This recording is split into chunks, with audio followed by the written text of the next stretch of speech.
Guys, nanata dire sa Pugon. Yemo ni Dalisay, Cardo Dalisay.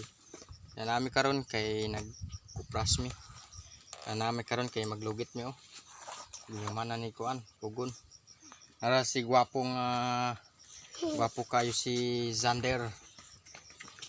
Guys. Maning kinabuhi karon guys. Init man kayo diri sa moa sa Purok Kalfungal, Barangay Bawing. Among tirahan. Tas sawa kailan ako guys, ako dai si kuan, Jappy Boy. Pasad lakay.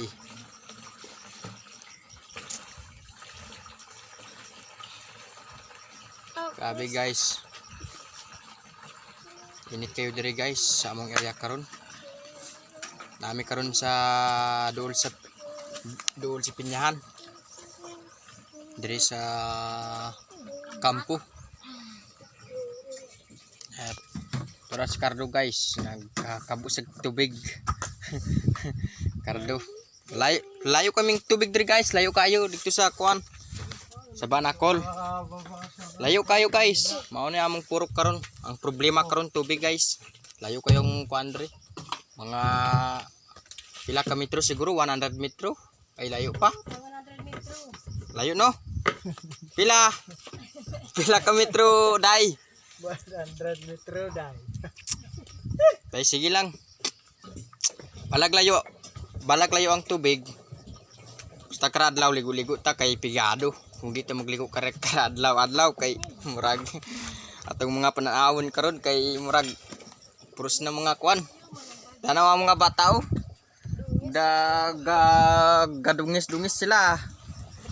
Si Junaid, si Faith, Tikla, si Sander. Mga magtabang sila kuan. Kupras so maglugit sila oh.